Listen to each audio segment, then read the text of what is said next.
Hello everyone, my name is Shaan and I hope you are fine and well. मजे में होंगे सभी दोस्त। हैदर भाई आप कैसे हैं? जी बिल्कुल झटकास भाई। क्या बात है जी। हैदर के बापूजी ने भी हमें आज ज्वाइन कर लिया है, तो गाइज आप इनका भी स्वागत कीजिएगा।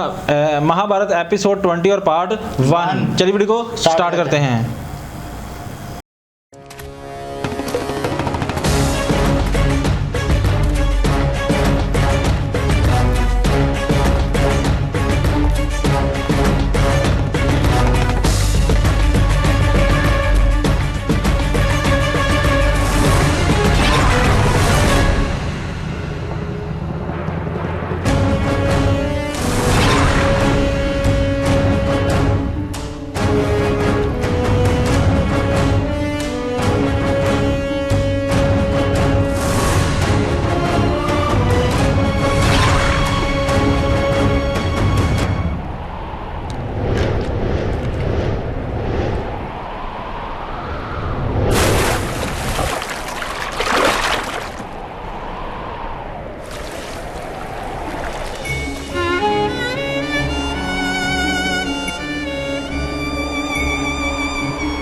पिता सदा ही अपने संतान के सुख की कामना करते हैं, उनके भविष्य की चिंता करते रहते हैं। इसी कारणवश सदा ही अपने संतानों के भविष्य का मार्ग स्वयं निश्चित करने का प्रयत्न करते रहते हैं। जिस मार्ग पर पिता स्वयं चला है, जिस मार्ग के कंकर पत्थर को स्वयं देखा है, मार्ग की छाया, मार्ग की धूप को स्वयं जाना है, उसी मार्ग पर उसका पुत्र भी चले, यही इच्छा रहती है हर पिता की। निसंदेह उत्तम भावना है ये, किंतु 3 प्रश्नों के ऊपर विचार करना हम भूल ही जाते हैं। कौन से प्रश्न? प्रथम प्रश्न, क्या समय के साथ प्रत्येक मार्ग बदल नहीं जाते? क्या समय सदा ही नई चुनौतियों को लेकर नहीं आता? तो फिर बीते हुए समय के अनुभव नई पीढ़ी को किस प्रकार लाभ दे सकते हैं? दूसरा प्रश्न, क्या प्रत्येक संतान अपने माता पिता की छवि होता है? हाँ, संतानों को संस्कार तो अवश्य माता पिता देते हैं, किंतु भीतर की क्षमता तो ईश्वर देते हैं। तो जिस मार्ग पर पिता को सफलता मिली है, विश्वास है कि उसी मार्ग पर उसकी संतानों को भी सफलता और सुख प्राप्त होगा। तीसरा प्रश्न, क्या जीवन के संघर्ष और चुनौतियां लाभकारी नहीं होती? क्या प्रत्येक नया प्रश्न एक नए उत्तर का द्वार नहीं खोलता? तो फिर संतानों को नए नए प्रश्नों, संघर्षों और चुनौतियों से दूर रखना, ये उनके लिए लाभ करना कहलाएगा या हानि पहुंचाना? अर्थात जिस प्रकार संतान के भविष्य का निर्माण करने के बदले उसके चरित्र का निर्माण करना श्रेष्ठ है, वैसे संतानों के जीवन का मार्ग निश्चित करने के बदले उन्हें नए संघर्षों के साथ जूझने के लिए मनोबल व ज्ञान देना अधिक लाभदायक नहीं होगा? स्वयं विचार कीजिए।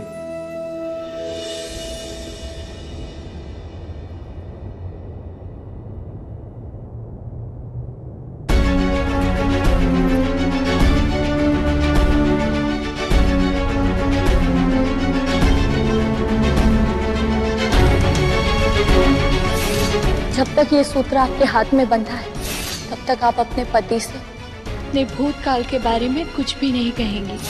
नहीं, वो समर्पण ही क्या जिसमें रहस्य रहे, और वो विवाह ही क्या जिसमें समर्पण ना हो। मुझे आर्य को सत्य बताना ही होगा।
कुंती, ये चूड़ामणि नारी के लिए उसके पति का प्रतीक माना जाता है, जिसको वो अपने बालों में लगा के अपने पति को अपने जीवन में सर्वोच्च स्थान देती है।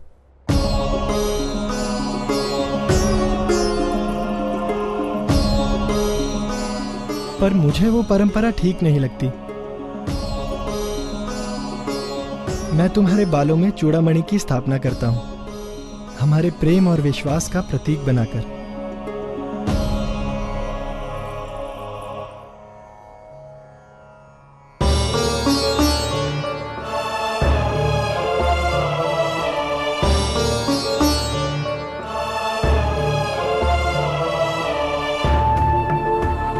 स्त्री के बालों की व्यवस्था करना राज्य की व्यवस्था से भी कठिन लग रहा है इस समय।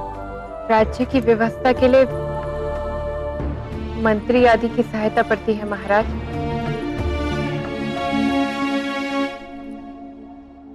परंतु मेरे बालों की व्यवस्था आपको ही करनी होगी।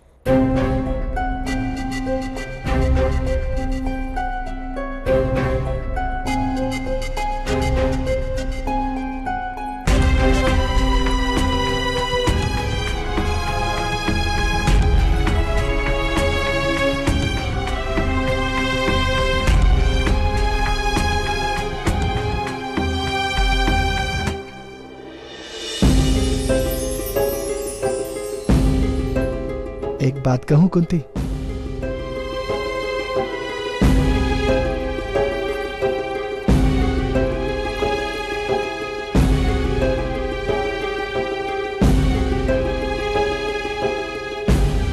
स्वयंवर में ही तुमसे कुछ कहने की इच्छा थी, लेकिन समय ही नहीं मिला। तुमने स्वयंवर में जो प्रश्न किया वो सुनते ही मैं पराजित हो गया। उसी क्षण मेरे हृदय में एक इच्छा जागी थी कि ईश्वर करे मेरा उत्तर सही हो। तुमने बहुत ही बुद्धिपूर्वक प्रश्न किया था। आपको देखते ही मैं प्रार्थना करने लगी थी आर्य कि ईश्वर करे आप हृदय से मेरे प्रश्न का उत्तर दें। तुम्हें बुद्धि की परीक्षा करनी थी या हृदय की? हृदय की आर्य। मनुष्य जो पाना चाहता है उसी की तो परीक्षा लेता है ना।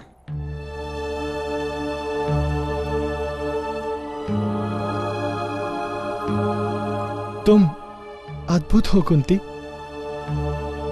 एक ही प्रश्न में तुमने मेरे हृदय की परीक्षा भी कर ली और उस पर अधिकार भी कर लिया। राजा को इतनी सरलता से किसी का अधिकार मान लेना योग्य नहीं होता आर्य। विशेष हृदय पर अधिकार मांगने वाले की योग्यता परखनी आवश्यक होती है। तुम्हें मेरी परख पर विश्वास नहीं या अपनी योग्यता फिर से दिखाना चाहती हो? नहीं आर्य, मैं तो केवल आपसे कुछ कहना चाहती हूँ। न्याय आपको करना है। पत्नी की परीक्षा करने वाले की स्वयं की भी परीक्षा होती है, ऐसा मेरे विवाहित मित्रों ने कहा। अर्थात अब मुझे दूसरी परीक्षा देनी होगी। बताओ क्या बात है?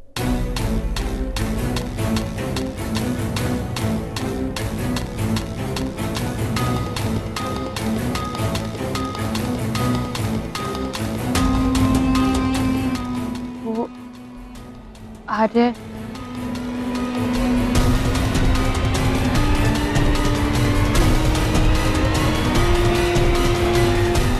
बात यह है कि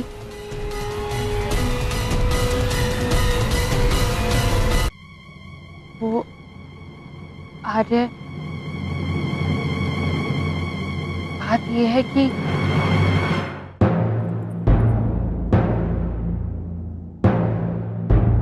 जी तो भाई साहब क्या बात है, राजकुमारी कुंती बताने वाली थी अपना रहस्य, लेकिन ये आदेश आ गया राज्य में। ऐसा क्या हो सकता है कि रात को संदेश आ गया? भाई साहब क्या कह रहे हैं आप? किसी ने हमला कर दिया ना, ये भी हो सकता है, लेकिन कुमार पांडु विषम है भाई, वो हमला नहीं कर सकते। इनके पास अच्छी शक्ति है ना, अच्छी शक्ति है। क्यों अंकल जी? पांडु तो कुमार पांडु ये जो बादशाह हैं, राजकुमार हैं, काली है जी, बहुत अच्छे हैं। हाँ, इनका व्यवहार अपनी पत्नी के साथ कैसा है? बहुत अच्छा है जी। उससे तो अच्छा है, वो दिदृश से तो अच्छा है। वो तो धक्के देता है, उसने तो फर्स्ट नाइट में धक्के दे दिए थे उस गरीबनी को। भाई मैं कहता हूँ कि वो अठा के पटकेगा वो। हाँ अच्छा यार, मुझे ना इस बात की चिंता है कि इसका रहस्य जो है ये कुंती कैसे बताएगी, क्योंकि ये बहुत बड़ी बात है भाई साहब। भाई उसके अंदर कॉन्फिडेंस है, वो बता देगी। हाँ, कॉन्फिडेंस तो है कुमार पांडु में, वो सुन लेगा अगर ये सही तरीके से बता पाई तो बता देगी। वरना आम बंदा तो ये समझेगा ना कि तुम्हारी पहले शादी हुई थी और ये तुम्हें पुत्र मिला।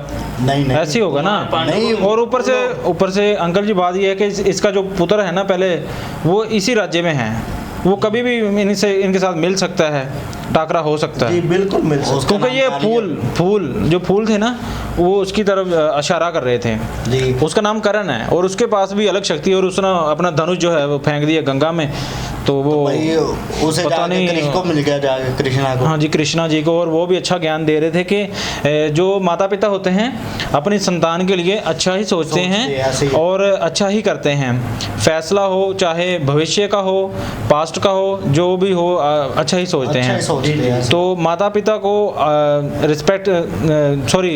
संतान को माता पिता की रिस्पेक्ट करनी चाहिए हर जगह, हर लिहाज में।